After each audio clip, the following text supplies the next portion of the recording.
Bonjour à toutes, bonjour à tous. Et bien écoutez, aujourd'hui je vous donne 3 astuces pour améliorer vos photos. Allez, c'est parti.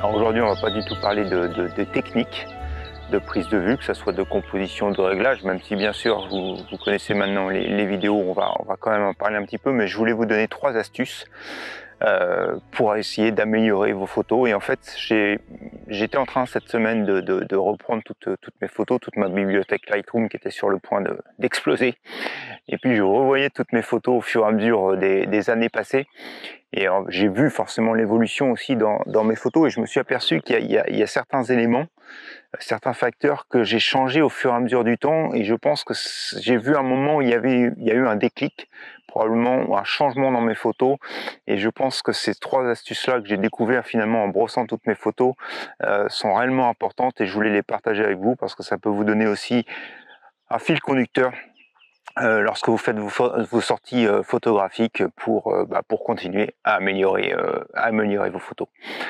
Alors la première de toutes, quand j'ai commencé à faire de la photo, je dois vous avouer que je prenais mon appareil photo, je sortais le matin, et puis voilà, j'allais dans un endroit et puis je me disais qu'est-ce que je vais prendre comme photo aujourd'hui. Et je pense que la première des choses que j'ai vu, que j'ai fait, c'est qu'au fur et à mesure de mes sorties, j'ai pris des thèmes en fait dans mes sorties. C'est-à-dire que voilà, je me suis dit je vais sortir et aujourd'hui je veux travailler telle chose, je veux travailler le contre-jour, je veux travailler l'utilisation de mes filtres, je veux travailler la composition, je veux travailler le noir et blanc, même si je suis pas forcément bon là-dessus et que j'ai vite abandonné. Mais voilà, à chaque fois j'ai essayé de travailler un sujet différent plutôt que de sortir et puis de dire je vais prendre de la photo, et donc on essaye de toucher un peu à tout, et puis finalement on n'a pas le temps vraiment de s'améliorer, de tester toutes ces techniques. Donc du coup je pense que c'est la première chose la plus importante quand vous préparez votre sortie photo, c'est de vous dire aujourd'hui qu'est-ce que je veux faire, qu'est-ce que je vais prendre comme thème. Alors vous voyez là aujourd'hui moi je suis auprès de l'eau, alors ça aurait pu être la brume qui est en train de se lever. Bon, comme on est en été, vous savez très bien que le soleil va se lever rapidement et la brume va disparaître aussi rapidement qu'elle est apparue. Donc c'est un peu le mauvais moment pour travailler ça. Non, je voulais vraiment travailler près de l'eau parce qu'il y a la chaleur. Et puis aussi utiliser, aujourd'hui je voulais travailler tout ce qui était reflet justement dans l'eau. Donc du coup on va oublier le filtre polarisant puisque lui va amortir les effets, mais avoir de la lumière, avoir des reflets. Je sais que là-bas derrière il y a une petite rivière aussi, donc je sais pas, c'est jouer autour de l'eau, jouer autour des reflets dans l'eau, et vraiment je conserver les reflets dans l'eau, même si je leur donne parfois un côté flou peut-être aujourd'hui, ou peut-être un côté net, je sais pas encore, ça c'est le côté créatif au moment où vous arrivez, mais voilà, mon sujet aujourd'hui c'est l'eau, c'est travailler l'eau. Et donc on va rester sur ce sujet-là. Donc voilà, première des astuces, très honnêtement, j'ai vu, pour moi c'était un facteur vraiment important pour changer la qualité de mes photos, c'est de se focaliser sur un seul sujet lorsque je fais mes sorties. Allez, on va continuer à se promener autour de cet étang, de cette mare, de cette rivière pour trouver notre première composition. C'est parti! Donc voilà, une fois que vous avez choisi votre sujet, ce qui est important, c'est de l'aborder avec un esprit neuf. Donc essayez de trouver des nouvelles choses et de tenter des nouvelles choses. Alors il y a toujours ce côté aussi qui est important, c'est malgré tout de tenter des nouvelles choses, mais aussi de rester proche de ce qu'on a déjà fait. Donc je vais être honnête avec vous, cette mare, on est déjà venu ici, je pense que ça fait même presque un an qu'on est venu, où j'avais photographié les nénuphars ici, là, qui sortent, ces feuilles qui sont en surface d'eau. Et donc aujourd'hui, je vais m'appuyer sur ce que j'ai déjà photographié, et je sais que ça donne des super résultats. L'année dernière, je les avais photographiés justement avec le filtre polarisant. Cette année-là, j'en profite, il y a ce brouillard, je vais essayer de les photographier, mais je vais les photographier sans le filtre polarisant, donc d'essayer de capter les reflets. Et là, je ne sais pas si vous le voyez bien sur la vidéo ici, mais on a toujours cette brume là qui est en train de se lever, alors qu'elle est en train rapidement de bouger, donc je suis pas sûr qu'elle va être là encore longtemps. Mais en tout cas, voilà, je vais essayer de l'intégrer dans ma photo pour donner cet effet un peu de flou. Donc tout de suite, je me dis aussi, dans le développement, on va essayer vraiment d'aller dans des lumières qui sont très très douces, donc probablement jouer avec le dièse, jouer avec tout ça pour donner beaucoup plus de douceur à la photo, parce qu'avec les reflets et avec la brillance aujourd'hui, ça va être relativement contrasté et relativement je ne sais pas comment vous le traduire par des mots, mais en fait à l'œil on va avoir beaucoup de luminosité, et donc ce que je veux c'est vraiment adoucir ces luminosités pour avoir le minimum de contraste finalement entre toutes ces lumières. Donc voilà, donc c'est cette technique en fait, c'est cette approche qu'il faut avoir, c'est je vais tenter quelque chose, et peut-être que les photos que vous allez voir un peu plus tard sur l'écran, eh ben, elles n'arriveront pas du tout à traduire ce que j'ai envie de traduire ici, mais c'est pas grave, on y reviendra, on travaillera, je vous l'ai toujours dit, il faut parfois beaucoup de pratique et beaucoup d'essais avant de réussir les photos qu'on a vraiment dans sa tête, mais je pense que c'est important, une fois que vous avez choisi votre sujet, de l'aborder avec une image relativement, avec une approche relativement novatrice, et de pas vous rester, je dirais, bloqué dans vos habitudes de photographie. Alors j'ai sursauté un peu parce que voilà, elle est là-bas, il y a un foulque qui est en train de se promener, qui m'a fait un petit bruit, je sais pas si vous l'avez entendu, mais du coup je me demandais ce qui se passait. Donc du coup voilà, je vais regarder mon image. Alors en fait, je vais choisir des diaphragmes ici de f11 parce que comme vous voyez, je suis un peu, je dirais, je vais approcher de biais mon sujet, donc j'ai besoin quand même d'une profondeur de champ assez grande. Je vais être aux 50 mm là pour l'instant.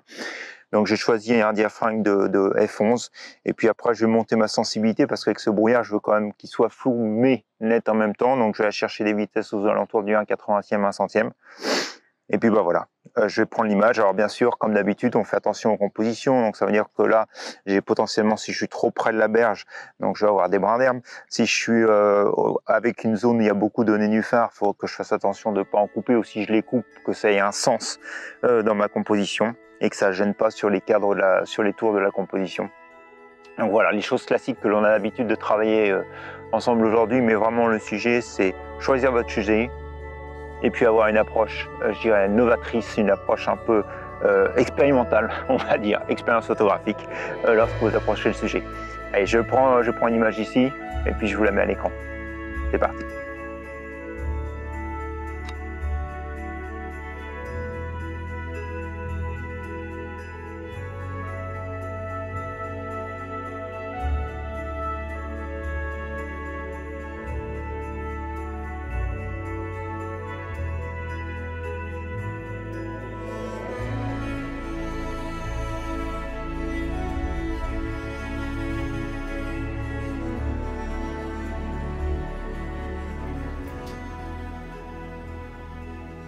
Alors comme je vous le disais, aborder ces sorties photos avec un esprit neuf, c'est ce que j'ai fait, puisque c'est en noir et blanc que j'ai finalement considéré de développer cette image, et je trouve beaucoup plus plaisante l'image en noir et blanc qu'en couleur.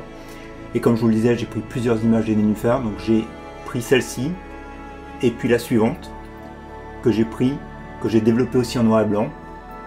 Je vous laisse dans les commentaires me dire laquelle de ces trois images vous préférez, celle en couleur, la première en noir et blanc, ou la seconde en noir et blanc.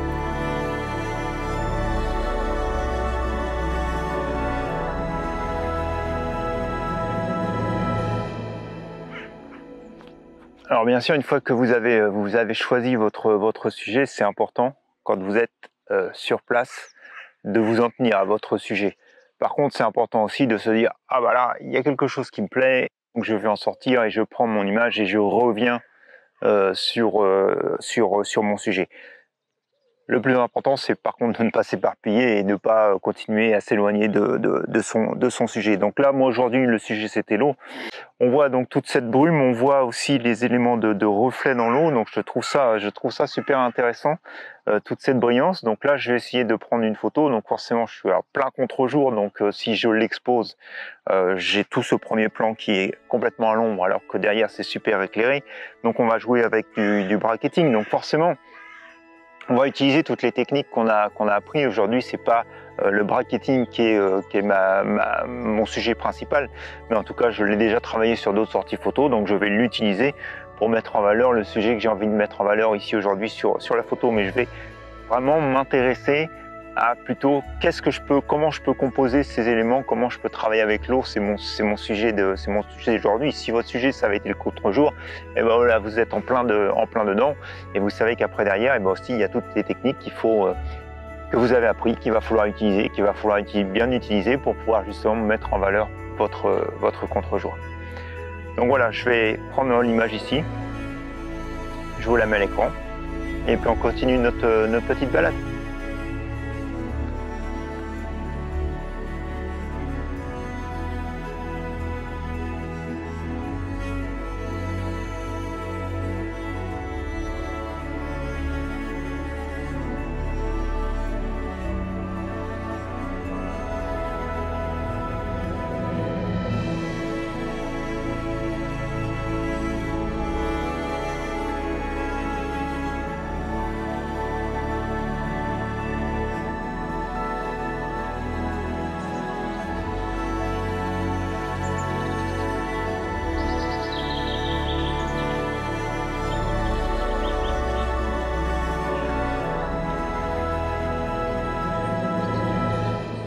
Alors, deuxième astuce qui pour moi est vraiment importante, une fois que, avant de sortir, vous avez choisi votre sujet, et ben en fait la deuxième chose la plus importante, c'est de préparer sa sortie. Donc j'avais déjà fait des vidéos sur justement comment préparer sa sortie. Donc vous savez qu'on a tout un tas de petits logiciels maintenant qui nous facilitent la tâche. J'utilise souvent que ce soit Google Maps ou Google Earth.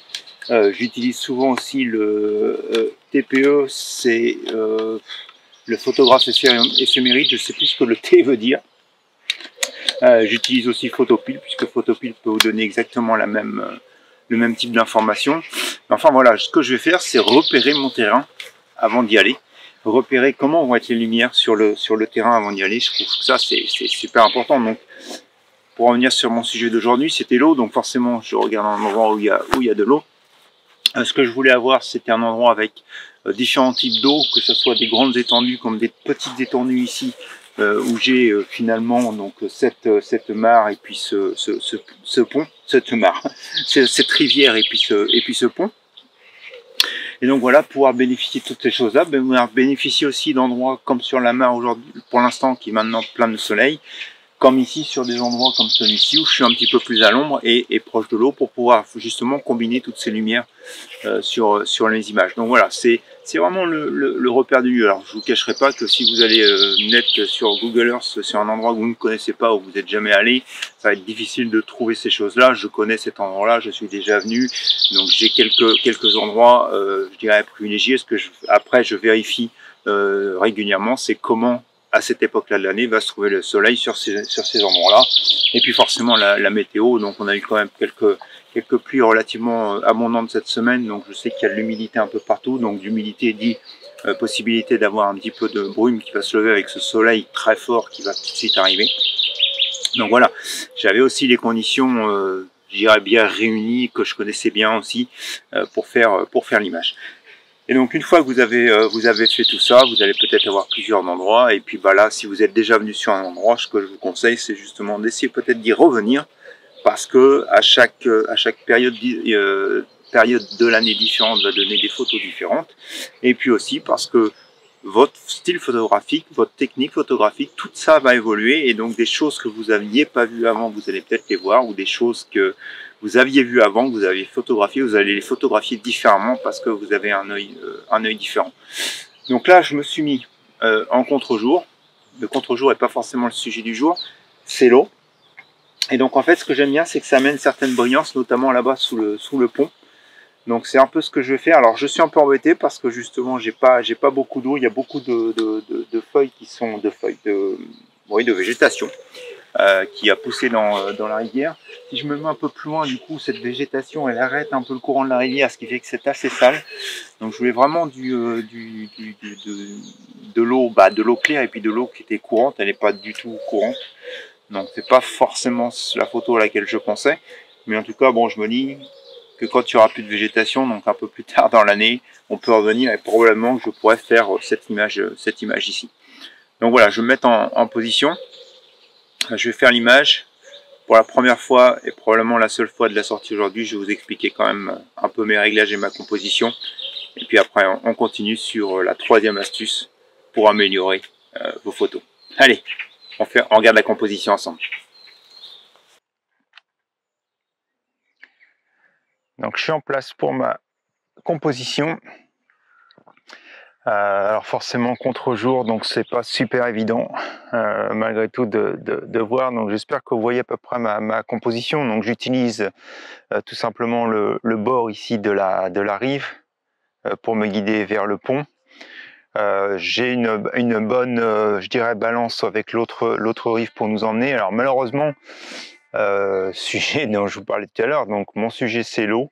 Et j'arrive pas à attraper la brillance dans l'eau, les reflets dans l'eau, il y en a pas assez. J'ai peur que quand le soleil va se lever, et bah du coup il va être tellement haut derrière les arbres que je vais être complètement en contre-jour, au-dessus des arbres pardon, je vais être complètement en contre-jour, donc c'est pas du tout ce que je veux. Donc je vais malgré tout prendre la photo telle qu'elle est ici parce que je trouve qu'il y a des choses intéressantes entre les lumières, le pont et la végétation, mais en tout cas on est complètement plus dans le sujet que je m'étais fixé en partant, mais c'est pas grave, comme je vous l'expliquais tout à l'heure, il faut aussi parfois savoir un peu s'en sortir. Ah, la caméra s'est arrêtée, et donc sortir de son sujet pour prendre une photo qui vous paraît intéressante. Alors si vous regardez sur mes réglages, là ce que j'ai fait sur mes réglages, donc je vais retirer l'assiette qui vous sert à rien, donc voilà, hop, sur ma composition, et comme vous voyez sur mes réglages, je suis allé chercher un diaphragme de f22. Alors pourquoi un diaphragme de f22? Vous voyez, le soleil il est là-haut dans le...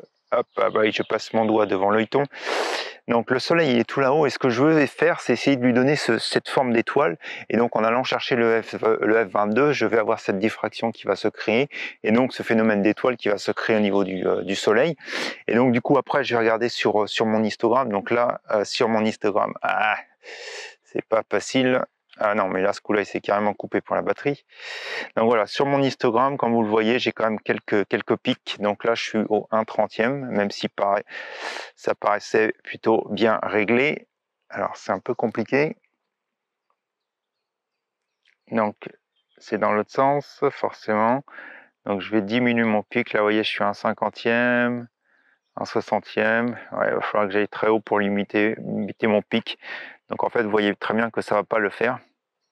Ça va pas le faire dans le sens où je vais être obligé de faire du bracketing pour avoir des informations sur les basses lumières et vraiment avoir aussi ce phénomène de soleil et pas trop de haute lumière. Alors je vous avouerai que compte tenu de ce qui se passe dans le ciel, le ciel il est complètement tout bleu. Vous voyez sur cette zone percée là sur l'image, sur ces zones, hop, sur l'image où finalement on devrait voir le ciel. De toute façon, que je fasse du bracketing ou pas, ou que j'essaye d'aller rechercher les informations là-dedans, je vais rien avoir. Par contre, ce que je veux pas non plus, c'est qu'elle soit complètement blanche, parce que du coup, l'œil va forcément aller tout de suite dessus. Et c'est pas ce qui est intéressant. En plus, comme je vais donner à mon soleil cette petite forme d'étoile, il va être aussi un peu un point d'intérêt sur l'image. Donc, il faut vraiment que je me méfie à bien équilibrer tout ça. Et puis sinon, ouais, je voulais pas vous montrer, mais vous voyez bien sur cette image d'ensemble que on n'a pas du tout d'informations dans l'eau. Alors là, j'ai quelques reflets, mais c'est pas vraiment le sujet principal de l'image. Donc ça va apporter quelque chose d'intéressant par rapport à ce que je voulais travailler aujourd'hui, les reflets dans l'eau et tout ça. C'est pas forcément le plus intéressant. Alors je vais être tout à fait honnête avec vous, derrière il y a une petite cabane que j'avais déjà, enfin un genre de lavoir que j'avais déjà eu l'occasion de photographier. C'est lui que je pensais photographier avec les reflets, mais d'où je l'avais déjà photographié, finalement avec la végétation aujourd'hui il n'est pas très visible, et plus je m'approche et puis moins je le vois, et donc plus à la limite j'ai le reflet, mais j'ai pas trop l'objet principal en dehors de l'eau. Donc ce lavoir le vrai en dehors de l'eau. Donc du coup j'ai pas souhaité prendre l'image. Je suis arrivé sur le Cersei, je vais vous la prendre, je vous la mets à l'écran, et puis on continue pour notre troisième astuce. Allez, c'est parti. Bon, je vais retirer ça, parce que pour prendre la photo, ce sera beaucoup plus pratique.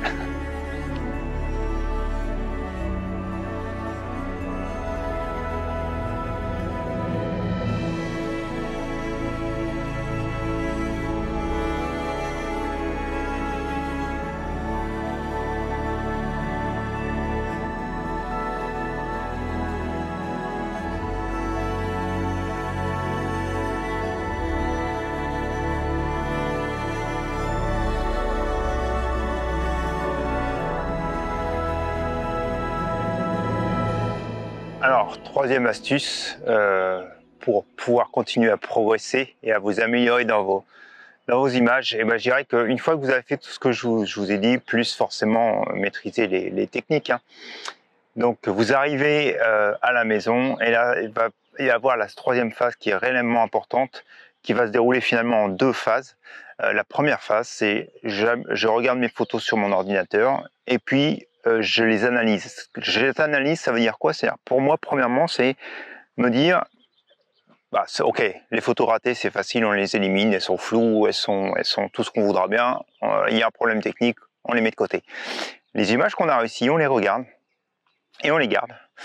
Mais surtout, on essaye de comprendre pourquoi d'un seul coup, quand vous les balayez, il y en a une qui, pof, attire votre regard, alors que l'autre à côté, vous vous dites, oh bah non, c'est pas celle-là que je vais choisir. Parce que quand vous faites ça, vous allez pouvoir analyser vos photos et vous allez vous rendre compte que c'est parfois des petits détails. Et ces détails-là, je dirais dans 90% des cas, votre œil n'aime pas la photo, c'est un problème de composition. C'est pas un problème de technique, de réglage, de quoi que ce soit. C'est vraiment purement un problème de composition.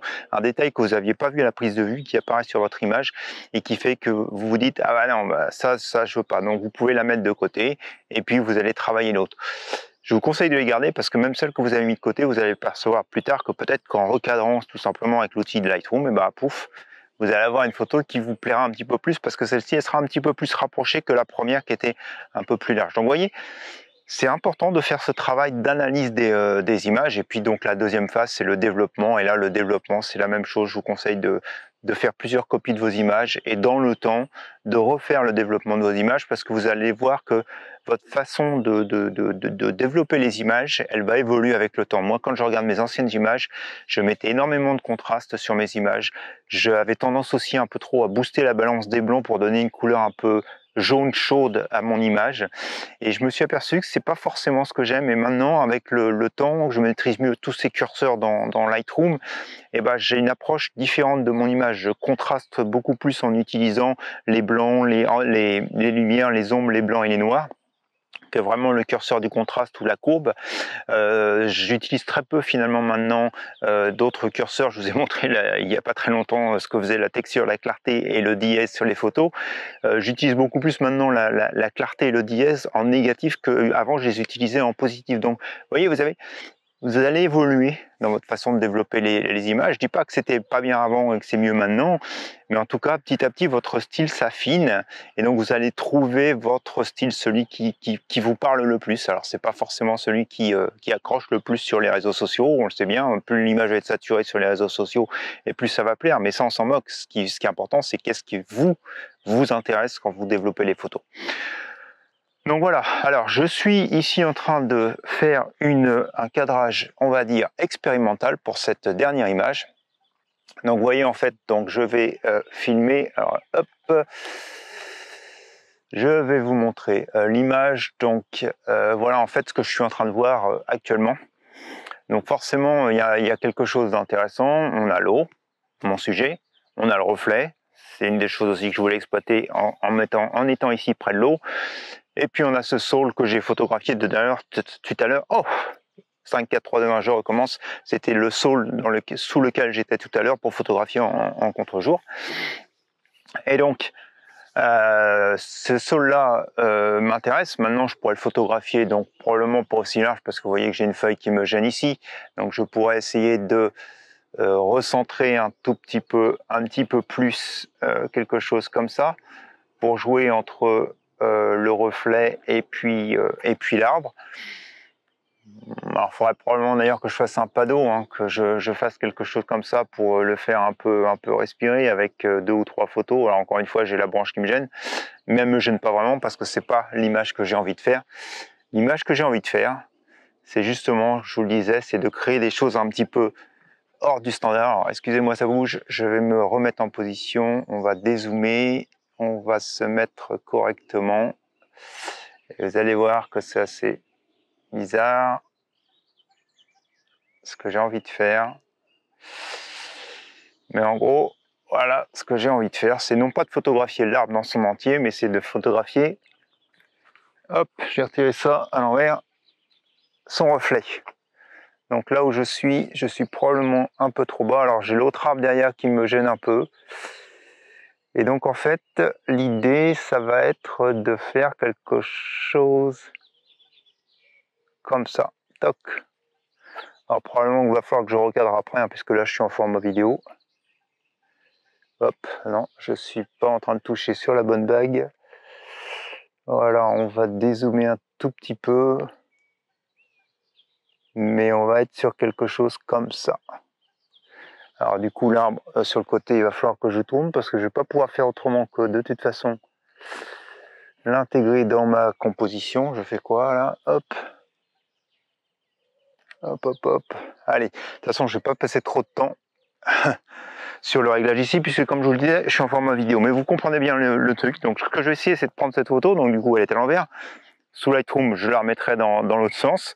Ce que je voudrais, c'est qu'il y ait un peu plus de ridelettes sur les vagues. Donc il y a quelques canards qui passent de temps en temps. Donc s'ils pouvaient me faire un beau plouf dans l'eau pour que ça fasse quelques ridelettes, ah bah là il y en a quelques-unes qui se forment, justement pour déformer un peu l'image. Et puis donc d'avoir quelque chose un petit peu différent sur le sol. Alors j'étais obligé d'arrêter la vidéo, il y avait des promeneurs qui voulaient passer et je mobilise un petit peu le passage. Donc voilà, donc oui, ce que je vous disais, je vais prendre le saule, donc sous cet angle différent. Et puis, on verra ce que ça donne. Mais en tout cas, voilà, je vous promets, c'était super intéressant cet exercice que j'ai fait en regardant mes photos et je vous invite d'abord à le faire aussi parce que vous verrez l'évolution de vos photos au fur et à mesure du temps. Mais aussi, je vous promets que ces trois petites choses-là que je viens de partager avec vous, c'est vraiment hyper important, je pense, pour continuer à progresser en photo. Ça n'empêche pas le plaisir, ça n'empêche pas de prendre des photos qui n'étaient pas forcément sur le thème du jour.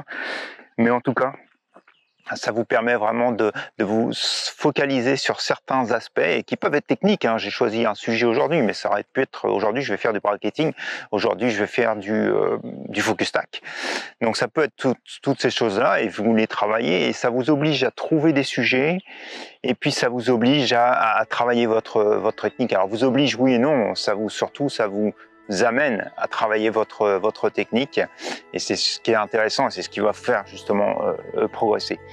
Donc voilà, si je devais me répéter, choisissez votre sujet, préparez votre sortie en trouvant le lieu idéal pour photographier votre sujet et analysez vos photos sur l'ordinateur une fois que vous rentrez à la maison et travaillez sous différentes formes vos développements et vous allez voir que vos photos vont tout de suite changer. Alors normalement pour le meilleur, mais il y a toujours, comme à chaque fois, entre le meilleur, des phases de pire, parce qu'on expérimente des choses et puis finalement ça marche pas super bien et puis on revient à un niveau. Donc continuez, ne lâchez pas et prenez du plaisir parce que, encore une fois, c'est vraiment la chose la plus importante. Voilà, j'en ai fini pour aujourd'hui. On se retrouve mercredi pour un tuto Lightroom Photoshop. Sinon, je vous souhaite à tous et à toutes une bonne semaine. Un bon dimanche, et puis on se dit à la semaine prochaine pour de nouvelles expériences photographiques. Allez, bonne semaine à vous, au revoir.